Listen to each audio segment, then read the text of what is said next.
Hi friends, welcome back. We haven't done a Come Chill With Me this year, and Infinity Pool has just hit VOD in some countries.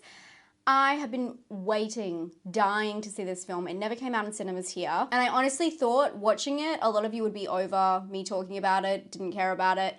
But I've had so many comments asking my opinion on this film. So today we're gonna chill. If you haven't seen the film, feel free to watch along with me. We're gonna find out what's at the bottom of this infinity pool. The film is directed by Brandon Cronenberg, who I've been dying to see what his follow-up movie would be after Possessor. And of course, it stars Mia Goth and Alexander Skarsgård. Have y'all seen Alexander Skarsgård's picture on IMDb? Very interesting. The film also stars Cleopatra Coleman, and it's about James and Em Foster, who are enjoying an all-inclusive beach vacation in a fictional island when a fatal accident exposes the resort's perverted subculture. I don't feel like I've been able to do this lately, but I've completely missed any marketing on this. I haven't watched the trailer, probably because it was not marketed in Australia. By the way, this might blow your mind, but Pearl is coming out in a month here.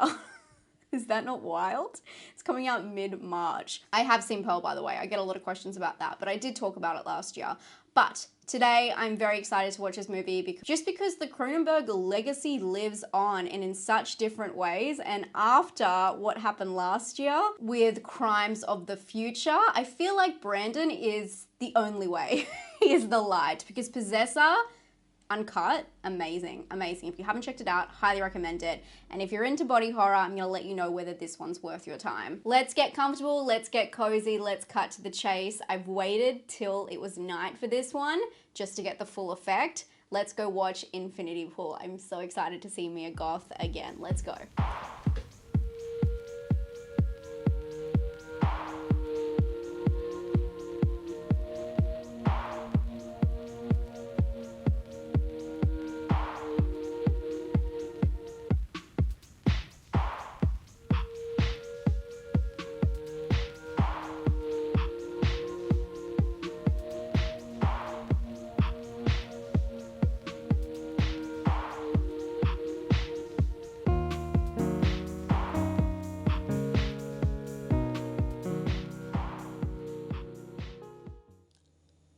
I'm stunned.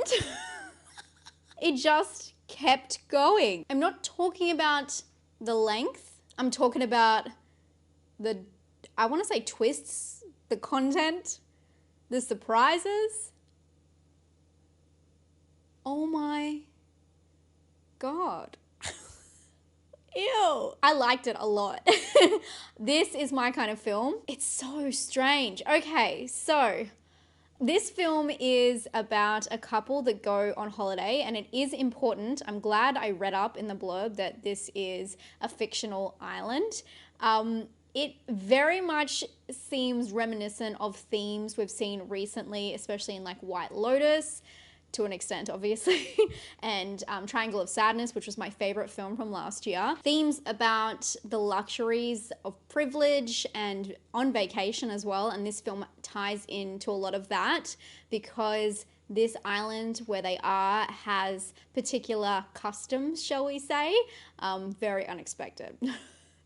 So we follow a couple who are on holiday and they meet up with Mia Goth's character, fucking wild, and her partner, and they are actually a fan of James, who's Alexander Skarsgård's character. He is a writer, and Gabby, I believe her name was, who's Mia Goth, has read his book and is a fan.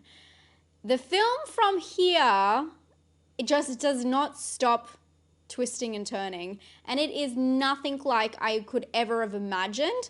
Even the poster is completely different to what this film is actually about. They go on a day trip outside the property boundaries of like the compound where the tourists are meant to stay, and from the start, it's explained that it is kind of like a tourist trap or like inclusive resort, that they are really not authentic to the island and the people who live on this island. They're also quite degrading towards them. And it's just really interesting, this whole metaphor around that. But there's so many other ways you can look at this film. There's so many layers.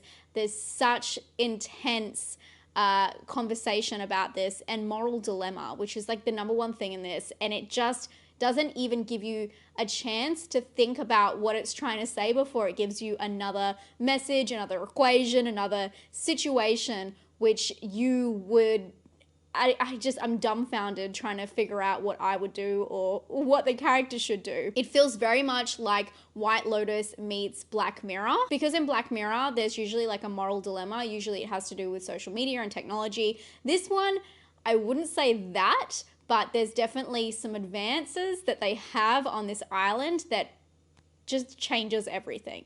So they go on this day trip with Mia Goth and her, I'm just gonna say Mia Goth and her partner, and while they're away, something happens, a tragic event that changes the dynamics, and James starts to realize that not everything is as it seems, and that is just the tip of the iceberg. It's just the tip.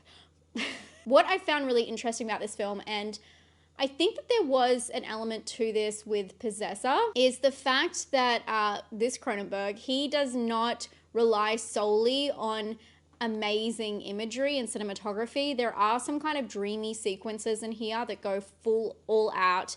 They're beautiful, they're intense, and it was the same in Possessor. But everything else, I think even to a lower standard, is quite muted, and I do think that that is purposeful. It's meant to really feel realistic. It's not over saturated, over contrasted. It doesn't even look graded to some extents.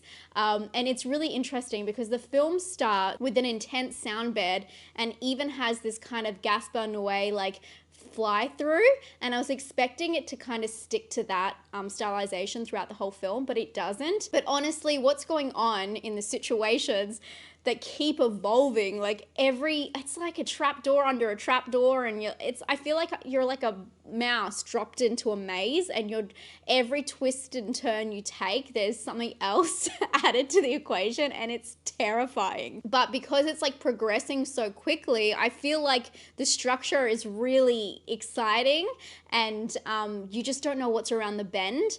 And because of that, even though it felt so blasé in the way it looked, you just didn't even have enough time to catch your breath. It was tension building. It was eerie in that way that something weird is happening and I don't know what it is and I don't like it. But it's hypnotizing at the same time. And I was just like, where is this going next? I was really shocked and surprised by that. I do think because this film gives so much to its audience to digest, there is so many other paths it could take and so many other things that I would have liked it to kind of like focus on. I cannot believe that he wrote this and he directed it. What a brilliant mind. What a scary mind. But I am kind of not saddened, but I just think that there was a little bit more polishing that could have been done to give some of these situations like the full realization that they needed. But you know what? You can't fault his filmmaking style on that. It's just not my favorite in terms of not really finishing a thought before moving on. It leaves you with too much to think about. And I think that when you rewatch this film, which I definitely will, there's going to be different things that come up each time. And although I love that, I just feel like it's the different kind. It's the kind because you forget what happens in this film because there's so much happening that you'll forget complete scenes. Talking about the body horror in this film is very different. I wouldn't actually call it like a full-fledged body horror, more so like a fantasy horror, sci-fi maybe. Although there is a lot of gore, there's a lot of interesting moments, and technically, if you put it in the terminology of body horror, it does fit there.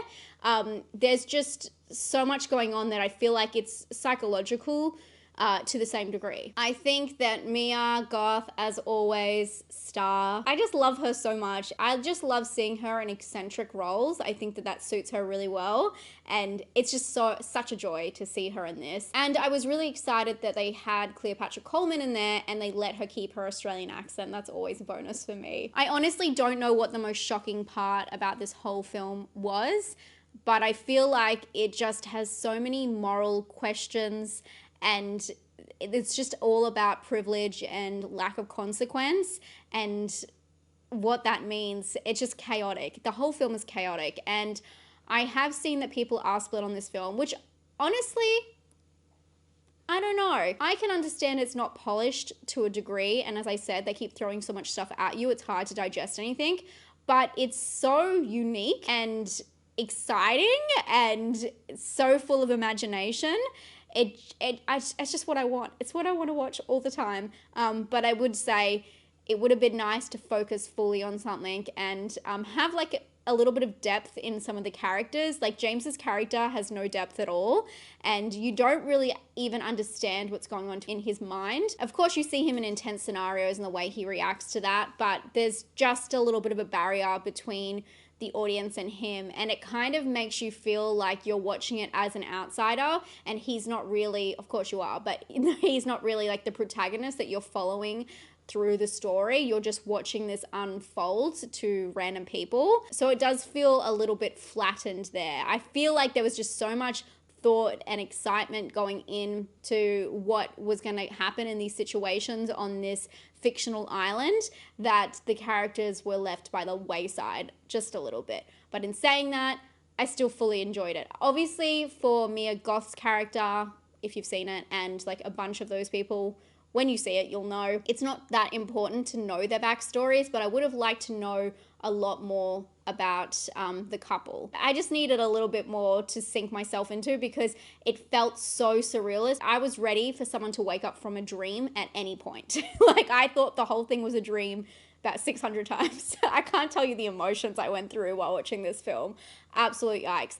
If you like films that are completely different and just throw so much at you, but do have some substance and some real moral dilemma, psychological tension, and just some really interesting situations that I don't think we've seen before, I would recommend watching Infinity Pool. If anything, it is anything but boring. This one is not boring at all, but I do think it skews more towards my kind of taste. So I know it's not for everyone, but it just makes me really excited when things are completely unique. So for this one, I'm going to give it a personal score of 8. I know a lot of people are not going to feel the same way as me. So I'm going to stress again, if you like a story that's a little bit more polished and isn't as messy and just chaotic, probably not for you, and there's nothing wrong with that. I just want to warn you. I don't want you to waste your time. We all like different things, and that's totally fine. Scare score, I don't think it was too scary. It was just really brutal. Like, I actually thought it was quite disturbing, to be honest. I didn't think I was going to bill this as a disturbing movie, but for me, it really is. I would put this on one of my disturbing lists, no problem. But for scare, I just think it's, it's mature audiences. It's not made for children. And it's pretty full on, but I don't think it's like gonna keep me up at night. So maybe like a 4 out of 10. And for originality, I'm gonna give it a 9 out of 10. I think this it was sick. It was sick in the good way and the actual sick way. I would love to hear all of your thoughts on Infinity Pool. My brain is still trying to digest it, but that was a wild ride. And honestly, if it sounds interesting to you and if you can see it in the cinema, I highly recommend it. I would have loved to watch that in the cinema. What an amazing experience and what a jaw-dropping experience. I think it would have been very much worth it. I hope you're all having a fantastic day, and I can't wait to talk to you very soon. Keep your notifications on because there is a movie about a bear that's coming out. I'm watching it in less than 24 hours, so I'll see you then. Stay safe and stay spooky. Bye, friends.